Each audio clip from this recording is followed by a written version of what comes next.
Well, and it's such a pleasure to be here on many levels. First of all, to be in this room and to see the photos and the memorabilia of Speaker Foley. My first run for public office in 1992 was his last successful run for Congress, and so having known him and admired his career, it is really a pleasure to be here to speak to you in this venue. And then second, to be back on the Foley campus and back among friends from WSU. Very, very fun to be here on such a beautiful day in the Palouse. And then finally, I'm Lisa Brown, and if you live in one of the 10 counties of Eastern Washington, I'm running to represent you in Congress. And I'd like to talk a little bit about that and then hear from you. Since the medical school opened in August and I announced my campaign for Congress right at the end of August, I have been traveling throughout the district. We've been in Republic and Colville and Chewelah and Dayton and Walla Walla and Deer Park and Spokane Valley and beyond, doing both neighborhood and house party events and community town halls. And we have one of those coming up this evening here in Pullman as well. And it's been fantastic to connect with the concerns of people in Eastern Washington and to reconnect with many of the people and organizations that I worked with during my years in the legislature. So a little bit about me. I am an educator, of course, you heard. Eastern, Gonzaga, of course, the association with WSU. I'm also an economist, and my journey into politics is pretty interesting. I grew up in a rural community and went to another land-grant university like WSU, the University of Illinois, where my freshman class was bigger than my hometown. And a couple weeks in, I came back and told my family and friends that I wanted to major in economics. And you can imagine what they said. Home economics is a good major for a girl. So that tells you a little bit about my background. But the reason I was able to go to the University of Illinois was because then federal financial aid actually covered the cost of tuition. And wouldn't that be amazing if we could achieve that again? And of course we could if it was a priority for Congress. And like many students throughout Eastern Washington and the country, it wasn't enough just to have tuition covered. I also worked starting at age 15. In fact, this is the first time in my life I haven't had a paycheck. And also took out student loans. So number one for me in running for Congress is education, the affordability of education and addressing the student loan debt crisis. It's over $1.5 trillion, $1 trillion of which is held by women who often enter the labor force at a lower rate and then it takes them longer to pay it off. And it's holding back students, families, communities. I've talked to so many people who want to start a business, but they don't want to leave the job they've got because they've got student loans to pay. And it's the most inflexible kind of debt you can have. And so that will be a top priority for me. I believe if we can, if Congress can, take on bailing out financial institutions or providing assistance to mortgage homeowners with their mortgages, then we should be providing that same kind of assistance to students in the student loan crisis that we are experiencing today. In addition to that, education is the top priority because that is also my theory of economic development. Invest in talent, invest in people, all the way from quality early learning through our excellent, but always room for improvement K-12 system and teachers, to apprenticeships and skills training, and of course all the way to the health science education and research campus that we have been building in Spokane, with WSU being an anchor institution, but other higher education institutions being part of that. I'm so proud that we have the medical school headquartered in Eastern Washington, that students are being accepted from all over the state, and they will return to train in all corners of the state as well, and that the focus is on underserved populations and geographies. Because when I stepped away from the legislature in 2012 and received the phone call from Dr. Elson S. Floyd, and he said, do you want to come work at WSU? I said, you want me to teach in Pullman? And he said, no, I want you to help with this health science campus in Spokane. And it was a really rewarding journey. And imagine for me what it was like to be working on healthcare, not only the medical school, but doubling research in addictions and health science and cancer and neurological disorders in partnership between Pullman and Spokane and the Vancouver and Tri-Cities campuses. But we also built a clinic on campus, and we took advantage of a special provision within the Affordable Care Act, yes, Obamacare, that created a new program called the Teaching Health Center Residency Program. And we needed more medical residency slots in Eastern Washington as well, because they were concentrated in the Puget Sound area. And so the Teaching Health Clinic that we built, that the Regents authorized the construction of on the Spokane campus, is designed as an interprofessional teaching opportunity. So nursing and pharmacy and medical and other health science students can come together and train together in team-based care, the kind of care that they will hopefully be providing in the real world. And that program also allowed us to create rotations to Colville and to Pullman as well.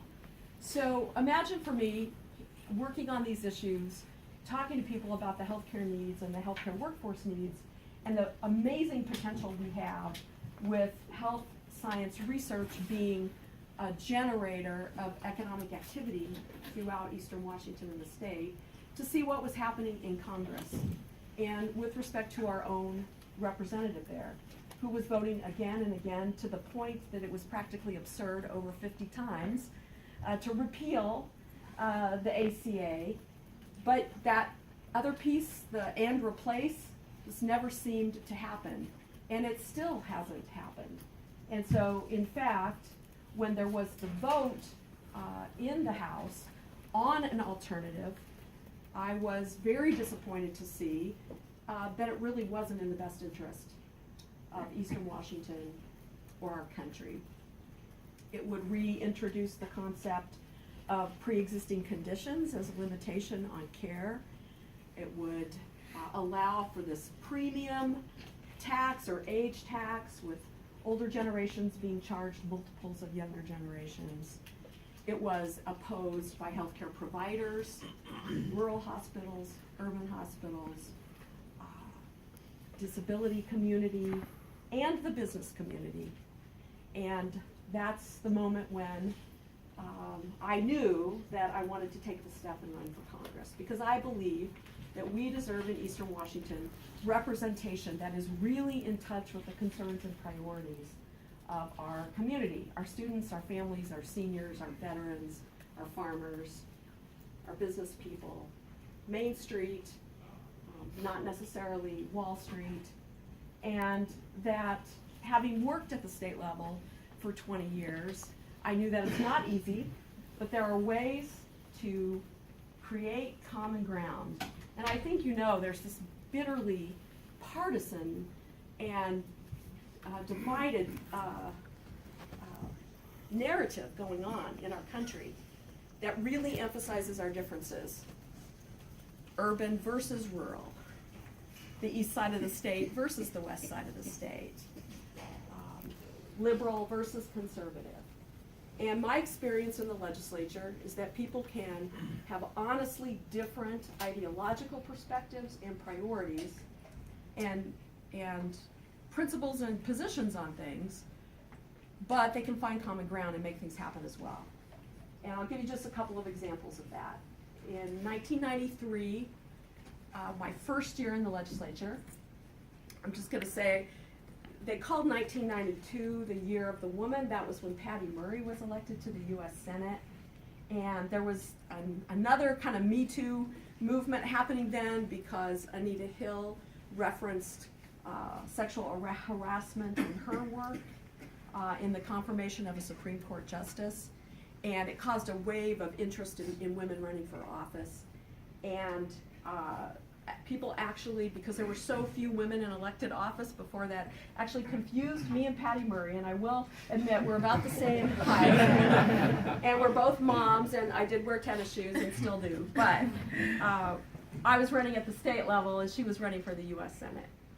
And when I was elected, my son was only 1 year old, and he actually got kicked off the House floor that year because children were not allowed on the floor of the House.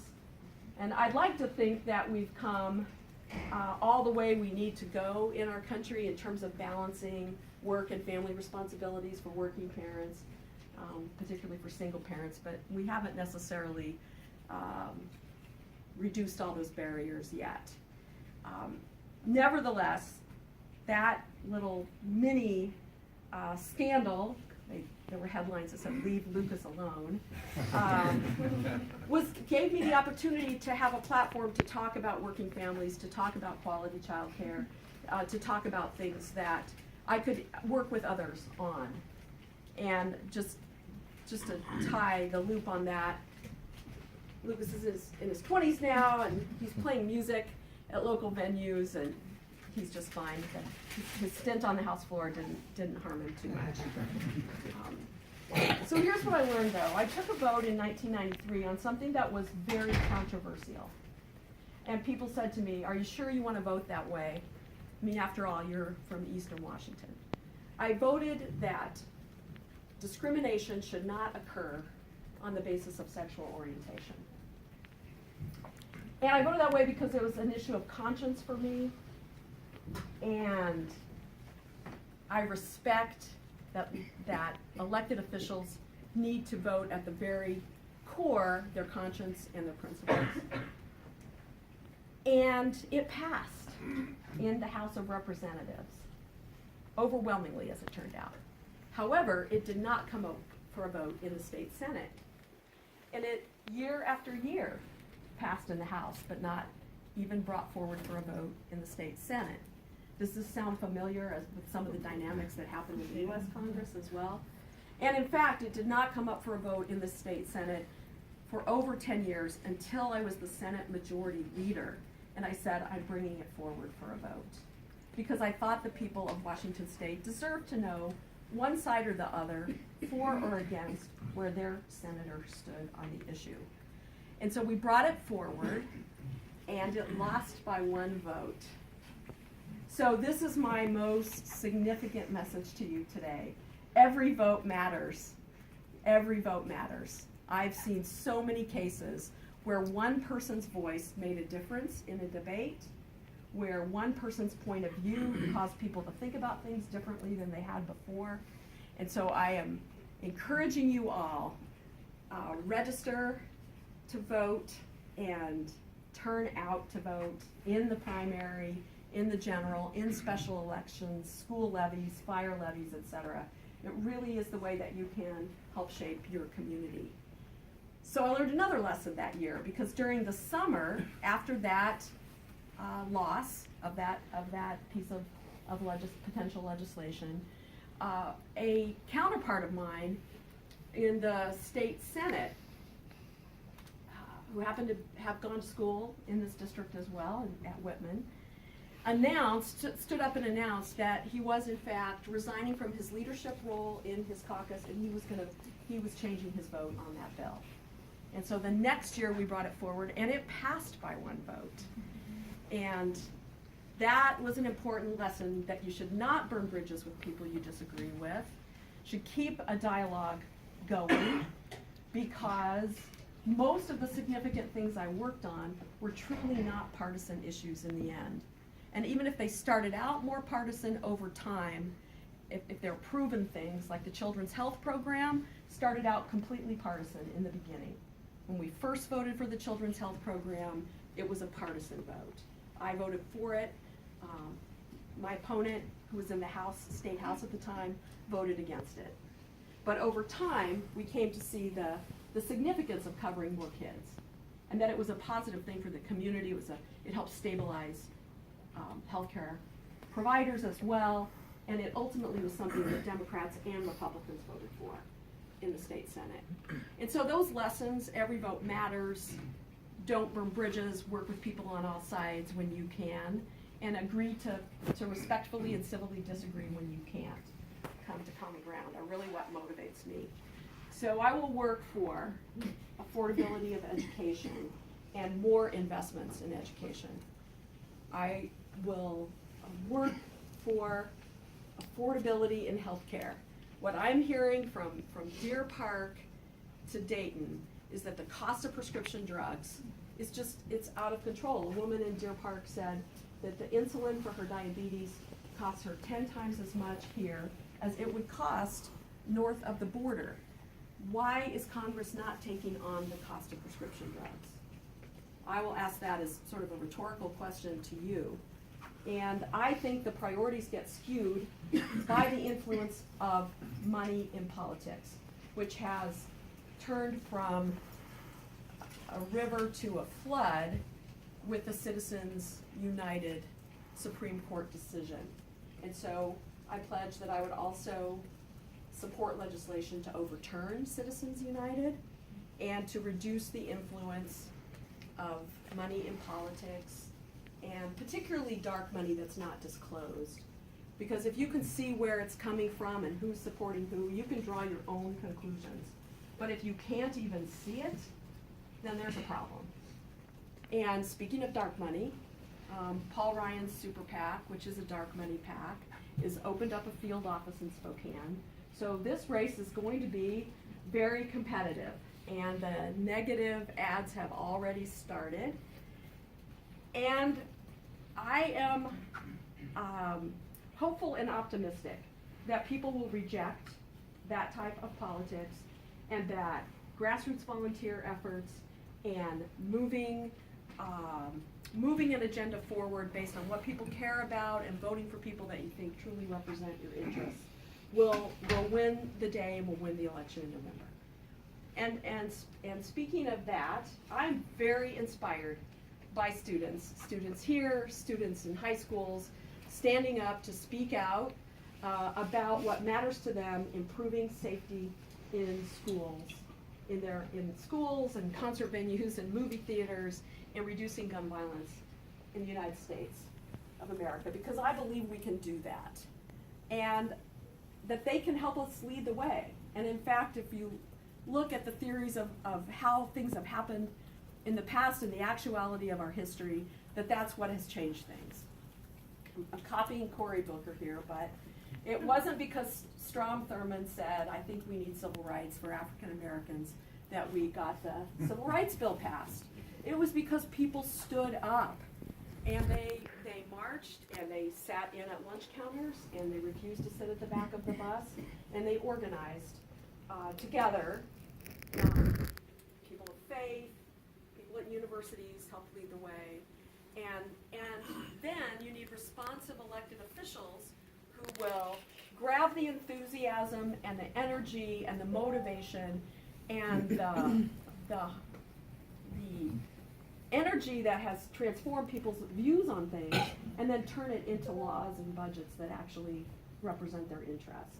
And so I think I will refuse the division that says we have to choose between our Second Amendment constitutional rights, which I support, and the lives of children in the classroom. I believe that's a false trade-off. I believe we can improve safety while still respecting those rights.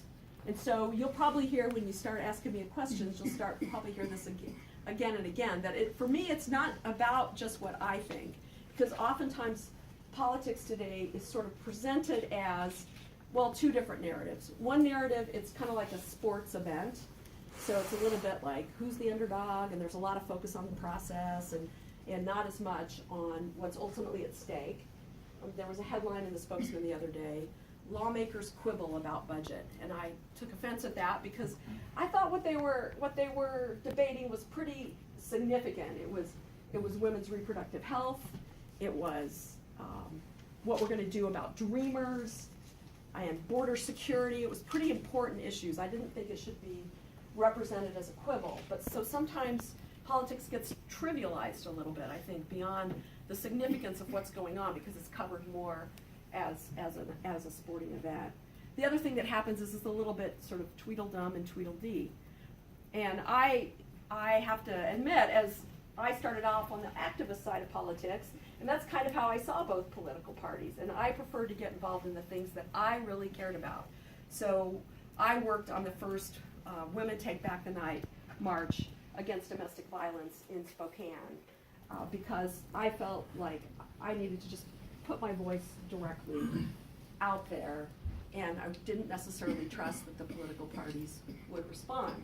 The ultimate that I've seen in the legislature is when grassroots organizations work with responsive elected officials who continue to learn, who don't necessarily come in with all the answers, but come in willing to continue to learn and hear what their constituents have to say, what diverse interests have to say about the same issue. I think that's when we get the best public policy. And so that's what I will try to do as well. So our campaign is very grassroots oriented. We have over 1,500 volunteers. We'd love to have more people join us. It's LisaBrownForCongress.com. You can sign up to be a volunteer. There's canvassing and phone banking and postcard writing going on every week and every weekend. And we also have a lot of contributors, over 5,000 throughout the district. It's really fun for me. You probably know that almost everything can happen on your phone now. So I think Bradley's got the cards. So the card's there with the code on the back. You can point your phone at it and check your voter registration. Make sure it's where you want it to be. And it'll tell your voting history. It'll tell you when your ballot gets mailed. You can do all that online. Also, people contribute online. As when they contribute online, my phone, I get a little ding on my phone, and it tells me where they're from and what their occupation is. And that's been really exciting because it's from Curlew to Pomeroy, all over the district, and the occupations are really fascinating as well. There's students and there's retired people, of course. There's a lot of healthcare providers, a lot of educators, but there's literally barbers, bricklayers, business executives, music thanatologists. I didn't even know what that was. And so it's very exciting for me to see that all over the district and kind of from all walks of life, people really want change in Congress. They really want a Congress where things happen, budgets pass, and real priorities are addressed, and they do not feel that's happening right now. So that's my message and my commitment to you. When I go there, I will continue listening and working with people. I will work for solutions, investments in Eastern Washington, like I was able to do in the legislature, from bike trails to the Fox Theater in Spokane to the historical courthouse in Dayton, etc. And take on the priorities that people tell me are important to them. And what I'm hearing is that's from the older generation, don't cut Medicare and Social Security to protect those benefits. And I feel that very strongly because my dad, a conservative Catholic Republican, still living next to the oil refinery where he worked for many years, is living basically on Medicare and Social Security. And they're saying we need more affordability in our healthcare system. And they are certainly saying that they want people on both sides of the aisle to work together and figure out solutions and move forward. So I'm elected to Congress. I represent everyone, even the people who didn't vote for me, in all parts of the district. And I will not disappear. I'll continue to live and work and do town hall meetings in Eastern Washington. And would look forward to having the incredible privilege to walk in Tom Foley's footsteps and be able to represent you in Congress. So thank you, and I would be happy to answer your questions.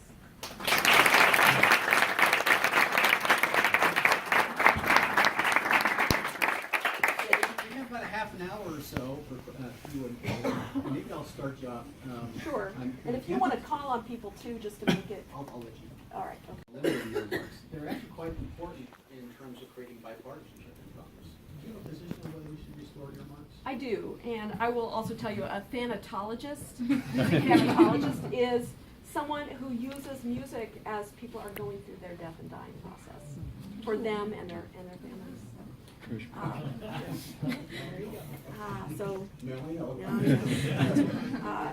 Yeah, I think that having the ability to work on very specific appropriations and provisions in budget bills that benefit specific districts and interests is a good idea. And I found it to be very useful in the legislature, not in a transactional, if you do this, I'll do this kind of way, but in a way of bringing people together to understand the differences of our districts. So I'm proud to be a Democrat. As I just told you, my dad's Republican. My grandfather was Labor Democrat. My mother was like, I'm not a party person. I vote for the person, not the party. So our parties are in a two-party system are big tent parties. And sometimes the differences between somebody on this wing of a party and that wing of a party is bigger than the people on this wing of this party and this wing of this party. That was my experience. And I found that the use in this at the state level, both when I was Senate Ways and Means Chair and as Majority Leader, of being able to have people representing key projects and priorities that benefited their district specifically was really important. It kept everybody at the table. It kept everybody engaged in the process. And I didn't think, I'm sure there's plenty of examples of the process going awry, where, you know, a bridge to nowhere or something like that. But there's also lots of unsung examples of really good things that happened. So when I was the Senate Majority Leader, I knew it was going to be challenging. There are 25 Democrats. You need 25 Democrats to pass a budget. I knew it was going to be challenging, but I worked with both sides of the aisle, and ultimately 4 Republicans supported different versions of the budgets. And we worked on things they cared about. Senator Alex DeCio from Yakima cared about the developmental disability facility in his community. Senator Bob McCaslin, he and I didn't agree on very much, but we worked together on the Centennial Trail that goes to the Spokane Valley. So yes, I do support them, and I think that we need procedures and policies that can get Congress together. If a lot of people have a stake for their district in a budget, do you think Congress would have gone home in December without a budget? I think they would have wanted to go home with a budget so they could tell people, hey, look what's in this budget that benefits our district. Yes? So first I want to say thank you for being here and for being such an accessible candidate. But I want to ask, so not just a national issue, but a very important state issue is the opioid crisis. Mm-hmm. And so I know on the two sides of the aisle, there are two very different strategies for wanting to go after this issue. What are some strategies that maybe you have thought of and support that you think would help the opioid crisis in Washington State? I think addictions are ravaging communities and families in our country, and it's been happening for a while. There's no single source of the problem, but unfortunately, there was an opportunity to rein in the distributors of opioids who were fraudulently putting those pills on the streets than they should have. And again, Congress did not provide the oversight that it should have provided. And one of the reasons it didn't, according to the stories that I read, is that there was someone in the FDA who was really clearly sounding the alarm and saying, we need to be more vigilant and have the authority to be able to stop these illicit distributors. And he got sort of drummed out of the agency. There was a as we know, there's sort of a revolving door sometimes between lobbyists and federal agencies. So all of a sudden, there's nobody in the FDA really sounding the alarm, and Congress lets this bill go forward with everybody's support and with the president's signature. So that's a problem. So now it's what we need to do about it. I think WSU is positioned in a really important way to have a voice in this public policy debate, because there are medications that can help with addiction. I would take on a harm reduction philosophy. We need to, versus a punishment philosophy of addiction. Having seen addiction in my own family, as I'm sure virtually everybody has, the punishment philosophy that may have led to the president's call for the death penalty, I don't think that actually interrupts an addictive process the way that we can interrupt it with prevention and treatment.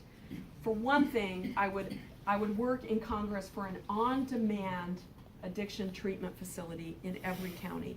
There needs to be a place where people can go and get help. Thank you. Yes. Hi, thank you so much for your presentation today. It was very informative. It's appropriate that we're at WSU because we've experienced in the last year or so a lot of legislation at the federal level that has had more or less a much more disproportionately negative impact on students, both undergraduates and graduates. Recently, we've been fighting against, I'm a VP of Legislative Affairs for the graduate students, and we've been in DC legislating or doing advocacy on fighting against HR 4508, the Prosper Act, which is the HEA reauthorization bill. And we've noticed in this bill that there's increasingly negative elements if you're a first-generation student, a student of color, student parent. Basically anybody that doesn't fit into a very slim demographic is going to have some sort of negative effect. And my question is, it seems like, based on what we've learned, that there isn't a very optimistic chance for this particular bill's passage, at least in its current form. But in the future, it's realistic to expect similar legislation to come out that will affect our students of almost every background here at WSU and at Eastern, basically every institution of higher education in this district. So what would you do as a member of Congress in terms of helping explain not just to your colleagues, but to your constituents that may not be involved in the higher education system, the value of undergraduate and graduate research, the value of making sure that these students are supported and enabling them to go out and start their careers and contribute back to their communities at greater levels than they would otherwise be able to? Well, I would let your voices, I would listen to you and then represent your voices and let your voices be heard in the debate. And I did that at the state level as well. One of my favorite things is when the associated students of the variety of universities would come forward with their agenda, and I really enjoyed working with them on their agenda at the state level, which one year included having a student voice on the Board of Regents. I was proud to support that. And so that's an example of the way I would approach it at the federal level as well. And I have to say that sometimes it's in the budget bills, as I'm sure you're aware, the original version, the House passed version of the tax plan that our representative voted for would actually have taxed graduate student assistantships. I mean, I wouldn't be here today if I hadn't received a graduate student assistantship. And the idea that that was income that somehow needed to be taxed is, you know, pretty hard to believe if you know how most graduate students live. Which, you know, maybe why people are here for the pizza, for all I know. That's an example of how I would do it. Your voices matter. Would meet with you. It would represent that on the floor of the House of Representatives. This is what I'm hearing. If possible, I quote your name and what you told me verbatim, because it's more powerful when people participate in the process who don't have who aren't necessarily representing a big financial interest that they're paid to be there to represent, who are really representing their way of life, their families. I loved it when nurses and healthcare providers came forward at the state level and talked about healthcare issues from the perspective of their patients. because that carries a lot of credibility. Yes. You touched on dark money a little bit earlier, and you've criticized Congresswoman McMorris-Rodgers for her acceptance of large donations from very loosely connected interests, and she's criticized you for the same. So I was just wondering, is there anything that either of you can do as candidates to make sure that this race isn't bankrolled by out-of-district interests? I believe there is, and I guess I will tell you to stay tuned, because by the end of the week, we want to talk about, in a major way, both the fundraising that's already occurred in this campaign and where we're going to go forward in terms of accepting or not accepting contributions. So I guess let me just also clarify that I think people are pretty familiar with the idea that sometimes there's an appearance of conflict and sometimes there's conflict, right? Actual conflict of interest. And sometimes you can't tell if it was corruption that occurred. But I know that people are losing trust in our democratic institutions, and that they have complaints with both political parties based on this idea that really big vested interests can now create so much of a flood of financial contributions. And so I admire the fact that Connor Lamb, recently elected in Pennsylvania, stood up and said he wasn't going to take corporate PAC money, and I'm going to have more to talk about that very quickly within the week. Okay. Thanks. Yeah. I'm a gun rights advocate, and I believe that the Second Amendment should be a bipartisan deal because the Constitution is not a party document. I was wondering what your views would be on how we could fix gun violence. I know that the Democrats tend to go for more gun control, and Republicans tend to go for less gun control. But it's been shown that more gun control often results in higher violent crime rates, and most mass shooting happens in gun-free zones. So I was wondering kind of what your ideas are. So, thank you for the question. Thank you for asking it, and especially in such a kind of a fraught political environment. Sometimes it takes courage to speak up. So as I mentioned before, I don't think we need to choose between the Second Amendment and reducing gun violence. I think we can achieve reduction in gun violence and preserve our constitutional rights. But I can tell you that this is what I'm hearing from gun owners in Deer Park and other places, that they believe there's common sense legislation that could and should be passed by Congress, and that they believe that with rights comes responsibilities. It's pretty clear that most Americans and most gun owners don't agree with loopholes in the system that allow guns to get in the hands of people who shouldn't have them. So there's some pretty common sense things that almost universally agreed to that just seem to not come up for a vote in Congress. And I would put on that list the no fly, no buy provision. I would put on that list that people who commit a domestic violence, are convicted of a domestic violence, that have a domestic violence conviction, should also have restrictions placed on their use of guns. So those, what's called the extreme risk protection orders, which things like that have been actually supported by public vote. I have been mystified by the unwillingness of Congress to create a bipartisan commission, because as you said, the Constitution's not partisan. A child or a teacher that is injured or dead in a classroom is not partisan. We all care. Everybody cares on both sides of the aisle. I firmly believe that. So why not a bipartisan commission? Because I'm concerned that we don't all hear the same information, and that the studies you reference and the studies I reference maybe come to different conclusions. So let's put people in a room together and let's let them hear the same thing, and let's have some real action on this. I mean, Columbine was 19 years ago, and there are members of Congress who've been there that whole time, and leaders in Congress who've been there most of that time, and they're not bringing forward solutions.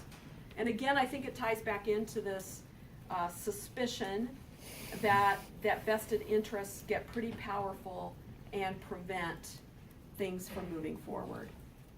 And I heard it when I was in the state legislature. I had members who would confide in me that they didn't want to vote on safe storage of guns because they wanted a high NRA rating in their district. And they would prefer that the vote just did not even come up for a vote. And so I think that's a hurdle we can get over. I really believe we can. We've taken on auto fatalities, and look what Mothers Against Drunk Drivers did. They said, wait a minute, we've got to do something about drunk drivers. We've got to place some restrictions here, because an automobile is can be a lethal weapon if it's in the hands of an irresponsible person who shouldn't be driving. And so we put laws and licenses and registration and insurance requirements in place to try to address greater safety. And we've had success in that, and I believe we can do it in the gun violence arena as well. Yes, back in the back. Thank you. One of the concerns across the country right now on college campuses is both the issue of mental health and behavioral health. This has been an issue particularly salient in the WSU community in the past months. And so my question is, do you have a plan to address the current mental health crisis on college campuses? And do you have any other plans to address specific communities that may need more tailored assistance? Those communities being the student veterans community and the LGBTQ plus communities, which are the two most at risk for either behavioral health or suicide. I thank you for that question, and I think that we are moving as a country away from stigmatizing and having shame around behavioral health and mental health challenges to understanding that it's a big part of many people's lives, whether it's the trauma that they experienced serving our country abroad, or the trauma they experience as a child when there is neglect and abuse, and that has lifelong lasting impacts on them. And so the answer to that, to me, is clearly, as I said before, on-demand treatment in every county, treatment opportunities in every county. And in some cases, it's going to have to be specialized education and outreach to specific populations. At the state level, I worked on the creation of what was called the Mental Health Parity Law. And that was to work such that behavioral health and issues that happened above your neck got the same kind of coverage and treatment options by insurance companies as physical health issues as traditionally understood. And believe me, the insurance industry did not initially support that concept, and the bill got defeated year after year. We ultimately ended up working with Group Health Cooperative, which is both an insurance and healthcare provider organization, and ultimately we're able to break the logjam where they came out in favor, and we broke the logjam and we passed the bill. I also took on the issue of eating disorders, and after working on that issue and passing some legislation, unbeknownst to me, a young woman in my office came to me and said, I didn't tell you the whole time that you were working on this bill, but I had a very serious eating disorder in high school, and my mom took out a second mortgage on my house to give me the treatment I needed. And that's why I'm working in your office today. And so, you know, that's the kind of thing. We have to bring it out from the shadows and give people the options they need. I have no doubt that almost all of us have in our own families mental health and behavioral health issues again, often co-occurring with addictions, alcohol or drug addictions, that have negative impacts on people, and then they affect families for generations. And they're tied in with the gun violence issue as well, because so much of the gun violence issue in our country is self-inflicted gunshot wounds. So the mental health treatment is clearly, it's not either or, do we improve that or do something else? We definitely need to do both. I'll just piggyback off what they said and what she said on kind of talking about the opioid crisis. A lot of people, I'm involved a lot in the recovery community for addiction and whatnot, and a lot of people that I talk to, especially up in Spokane, say that teaching clinic is just an incredible option for individuals to go to that are lower income. What do you think of using kind of that model to address some of these things? So, I mean, I've talked to the people at the Recovery Cafe up in Spokane, and, you know, what do you think of kind of using that model for addiction, for mental health, because it sounds like it's a really good model to use. Yeah, I like that a lot. And one of the aspects of the residency program that we started, and by the way, that was a partnership between WSU, Providence Health Services, and the Empire Health Foundation. So you had both kind of public and philanthropic and support there, was to expand our psych residency. And so that mental health piece, I think, is really key. And I like the idea. The community health clinics are particularly able to be in the right place at the right time. And the more we take away the silos, state level, I know people that followed me in the state legislature in the 3rd district have been working on expanding dental access. And interesting connections between having untreated dental problems and really serious other health problems. So in the end, it seems like we're going to be spending more money on these things. In the long run, it will actually save us money in the improved quality of life, reduced absenteeism at work, and that kind of multi-generational impact that addictions and mental health issues have. What policies do you plan to implement to help Eastern Washington businesses and the Eastern Washington economy catch up, or at least begin to be able to compete with Western Washington, which obviously has, you know, a great number of massive corporations and, you know, from being honest, a much larger and more thorough economy as a whole. So how do you plan to use policy and legislature to help kind of grow that and keep it on a steady rate of growth as well? Thank you for that question. That's a great question as well. So I tend to look at the economy in terms of the sectors and how in each sector needs its own set of policies. And so agriculture being a key one, particularly here in Southeast Washington, and we could go into a whole story, but current trade policies of the administration have definitely created a lot of uncertainty on the part of the agricultural communities of Eastern Washington. So that would be an issue I would get engaged in. In fact, I've said I'd like to be on the agriculture committee. There's no one right now, Democrat or Republican, in Washington, Oregon, Idaho, or Montana that serves on the House Ag Committee. So we need Northwest Agriculture represented on that committee. But we also have an aerospace industry in this region. We also have an energy industry, clean energy, wind energy, hydropower. So in each case, those industries are going to need specific attention.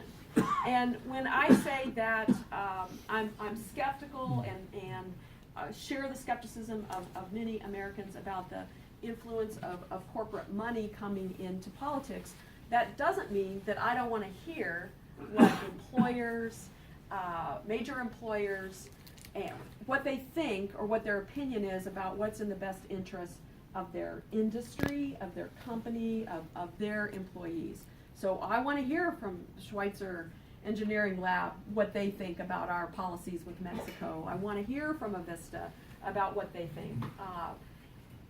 And we need targeted solutions sometimes. I personally don't think that the tax cut trickle-down approach is going to get us the maximum benefit for the economies of Eastern Washington. And I think that it is increasing our deficit to a very challenging level. So I prefer a more targeted approach. An example of what I did at the state level is that somebody came to me and said, I have a company headquartered in Spokane, it produces motion pictures and videos, and I'm being recruited to go to Idaho. And Idaho and British Columbia and Oregon, and they all have incentives for the motion picture industry. We need one in Washington so that when I pitch a project in LA, I can say, and we've got an incentive. And so I worked with others on that issue, and we created that motion picture incentive bill in Washington State over 10 years ago, and it has helped to anchor the creative economy in the state and in Eastern Washington. Z Nation is being filmed there today because of that incentive. They will tell you that incentive was critical to them bidding successfully on that project. And I think that's why I had a zombie at my campaign kickoff. So I have the votes of the undead. Let's see, right here. Thank you for coming in today. You said your number one priority is education, and given your role as a leader in the WSU system, and you're probably aware of the budget crisis that WSU is going through right now, how can voters count on you to make sure that any investments that you seek to be put into education are fiscally responsible and don't affect students adversely in the future? So that's sort of a state and federal responsibility. So there's one part of it that would be federal and one part state. But I do think we need to expand federal financial aid to students and create relief on the student loan side, because that is clearly some levers that the federal government can support. The other piece is research. I am a big believer in supporting research. I just, from the agriculture to the health science to public health to global health, the kind of research that's happening here benefits our community. It benefits the Small Business Development Center. You know, those kind of targeted things that come through universities and then benefit communities is something I would be a big advocate for, certainly. Yes. If you were to become a candidate that loved negative campaigns, and you were running against McNorth Rogers, where would you identify the major vulnerabilities that she has? That's a creative question. Okay. Here's what I'll say. Here's what I say. Let me talk about a couple of things. We have a couple things in common. We're both mothers. We both have experience in rural areas. We both have Navy veterans for husbands. We both became leaders in our parties. We served as minority leaders at the same time at the state legislature. I went on to be majority leader. However, I think we have differences in our track records. And I believe I used my time both in the legislature and after leaving the legislature here at WSU, working with a variety of stakeholders and really being a fierce advocate for investments in our community that are paying off, that are part of the economic vitality that's currently happening in Spokane and in Eastern Washington. So I think that contrast in our records is number one. And I would also say that while I'm proud to be a Democrat, I am not afraid to tell Democratic leadership if I think they're advocating policies that are not good for Eastern Washington. And although I'm not a big fan of many of the president's policies, if he says something I agree with, I'm going to say, I agree with that. I think an infrastructure program could be good for Eastern Washington, especially if it included high-speed internet, broadband throughout rural America, for example. So I would say that's a contrast. It's definitely Eastern Washington over the special interests for me. It's definitely country over party.